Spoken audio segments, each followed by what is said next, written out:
Selamat malam semuanya. Terima kasih sudah kembali ke channel ini, tempat di mana setiap kisah membawa kalian masuk lebih dalam ke gelapnya rahasia yang mungkin selama ini tidak kalian sadari ada di sekitar kalian. Sebelum cerita dimulai, izinkan aku bertanya satu hal. Pernahkah kalian berjalan sendirian di malam hari? Ketika jalanan sudah sepi, angin berhenti bergerak, dan suara langkah kalian adalah satu-satunya hal yang terdengar. Dan tiba-tiba, ada suara yang memanggil nama kalian dari belakang. Pelan, lembut, seolah suara seseorang yang kalian kenal. Tapi saat kalian menoleh, tidak ada siapa-siapa. Sebagian orang menganggap itu hanya kelelahan. Sebagian lagi berpikir mungkin itu suara yang terbawa gema. Namun ada satu jenis panggilan yang tidak seharusnya kita jawab. Tidak peduli seberapa jelas suaranya, tidak peduli seberapa familiar terdengarnya. Karena beberapa panggilan tidak berasal dari manusia. Malam ini, aku ingin kalian menyiapkan diri. Matikan lampu kamar kalian.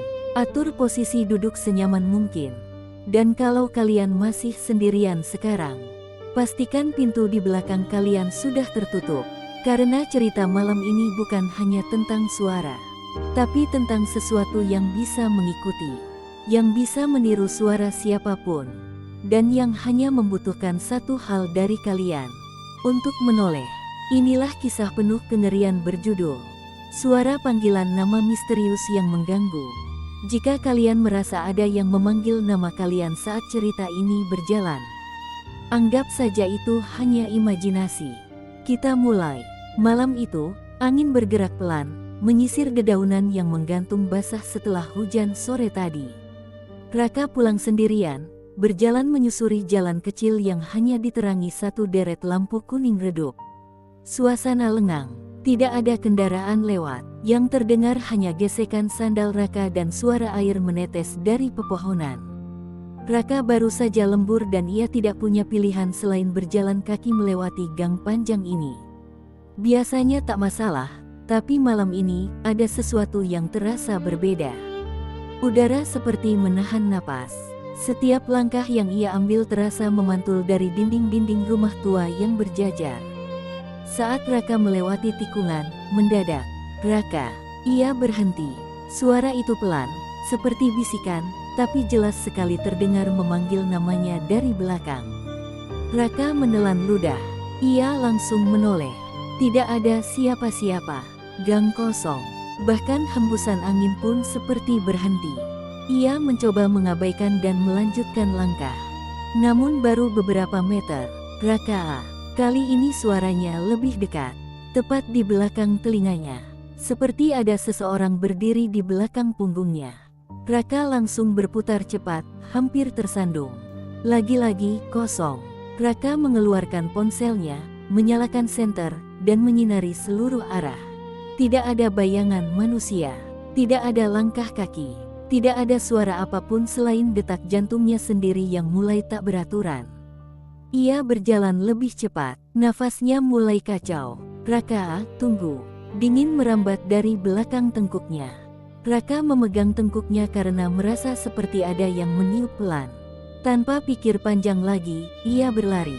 Tapi saat ia mencapai ujung gang, sebuah suara lirih, seperti suara perempuan, sangat dekat, sangat pelan, berbisik. "Kamu dengar aku, kan?" Dan semua lampu gang tiba-tiba padam. Raka tiba di rumah dalam kondisi gemetar dan berkeringat. Ia menjalani malam itu dengan lampu kamar menyala, mencoba melupakan bisikan menyeramkan tersebut. Ia berpikir mungkin itu halusinasi karena terlalu lelah.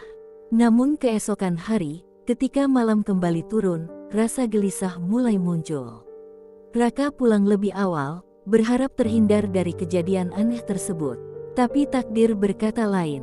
Saat masuk ke rumah, Raka meletakkan tas. Keran dapur menetes pelan.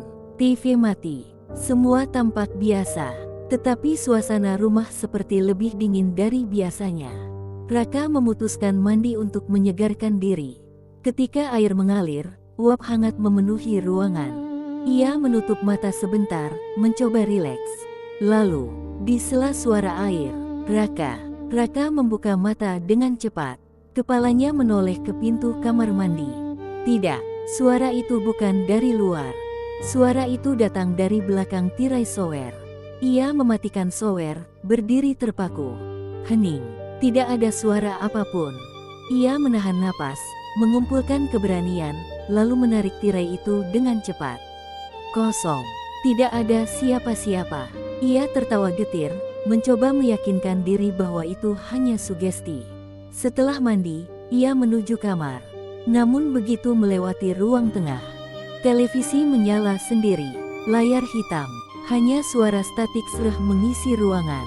Lalu dari dalam suara statik itu, sebuah bisikan samar muncul. Lihat belakangmu. Dan kali ini, Raka langsung membeku. Ia tidak berani bergerak, tidak berani menoleh. Hingga sesuatu menyentuh pundaknya. Raka menoleh perlahan. Di belakangnya, tidak ada apa-apa.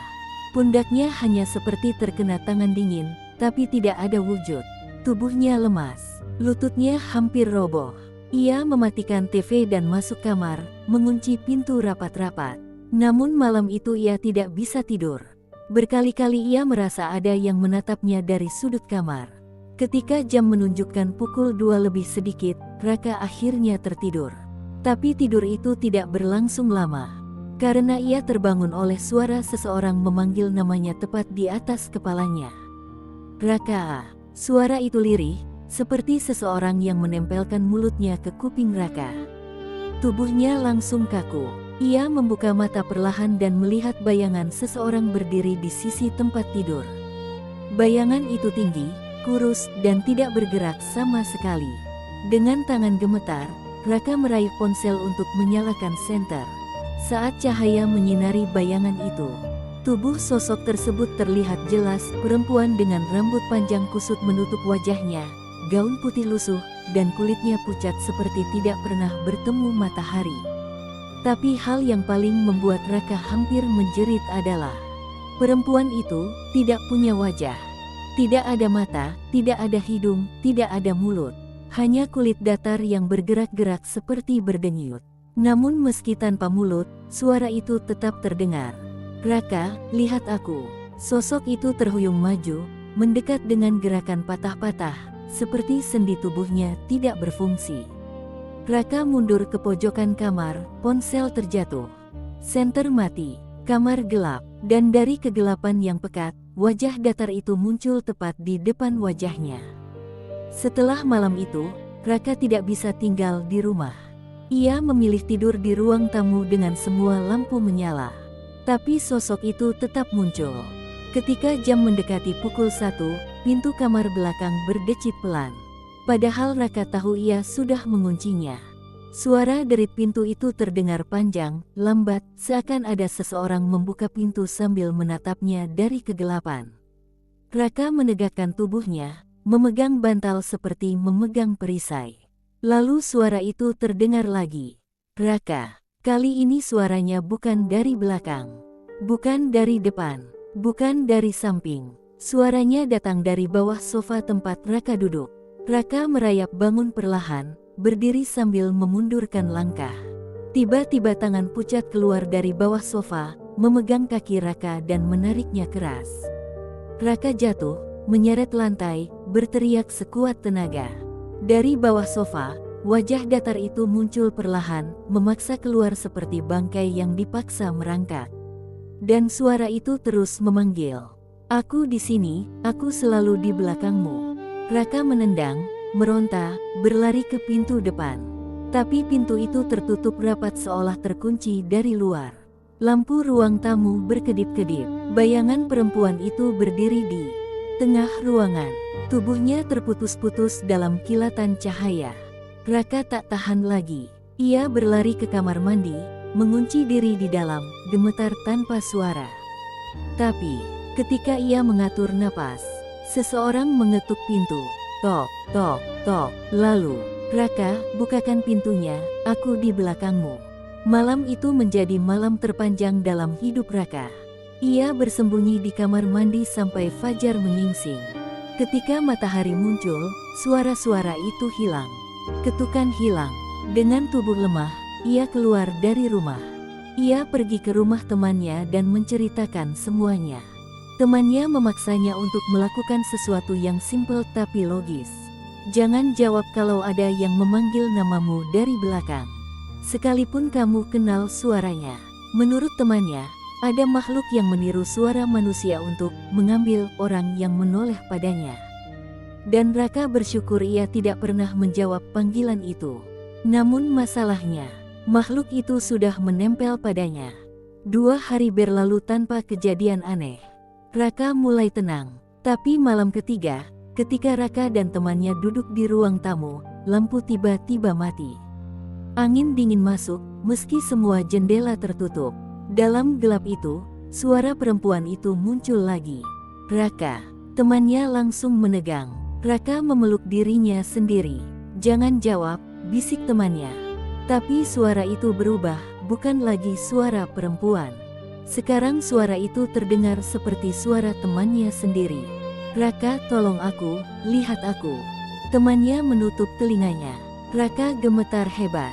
Suaranya semakin dekat, semakin jelas, semakin nyata. Seakan-akan makhluk itu berdiri tepat di belakang lehernya. Raka, aku dipajang.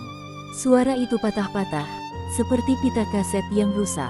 Lalu terdengar napas seorang wanita, tepat di belakang telinga Raka. Ia tidak berani menoleh. Ia hanya memejamkan mata dan menangis. Hingga tiba-tiba temannya menjerit. Raka, di belakangmu ada. Jeritan itu terputus mendadak, seolah mulutnya dibungkam paksa. Dan yang tersisa hanya satu suara. Suara pelan, serak, yang kini berubah menjadi suara perempuan itu kembali. Akhirnya kamu dengar aku. Keesokan paginya, polisi menemukan rumah itu berantakan. Tidak ada tanda perampokan, tidak ada tanda kekerasan. Yang hilang hanya 2 orang, Raka dan temannya. Satu-satunya petunjuk hanyalah dinding yang penuh goresan. Dan di salah satu sudut, tertulis dengan huruf bergetar, seperti digoreskan oleh tangan yang tidak kemampuan menulis. Jangan pernah menjawab suara yang memanggil namamu dari belakang. Terima kasih sudah mendengarkan cerita ini sampai akhir. Jika kalian masih di sini, berarti kalian cukup kuat melewati tiap bisikan, tiap langkah, dan setiap panggilan yang menggema dari balik kegelapan. Cerita ini mungkin hanya sebuah kisah, tapi ada pesan yang selalu diulang dari dulu hingga sekarang. Di antara orang-orang yang pernah mengalami kejadian serupa, jangan pernah menjawab suara yang memanggil nama kalian dari belakang. Karena makhluk itu meniru suara siapapun yang paling kalian percaya. Ia hanya butuh satu reaksi kecil, sedikit saja, satu kata dari kalian, dan ia akan tahu kalian mendengarnya.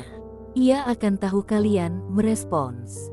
Jika setelah cerita ini berakhir kalian merasa ada yang memanggil nama kalian, atau kalian mendengar bisikan samar dari sudut ruangan, atau kalian merasa seperti ada napas dingin di belakang tengkuk, tenangkan diri, tarik napas, dan jangan menoleh.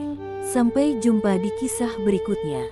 Tetap waspada, tetap kuat, dan seperti biasa, jangan percaya suara apapun yang tidak kalian lihat wujudnya. Selamat malam, dan semoga kalian tidur nyenyak.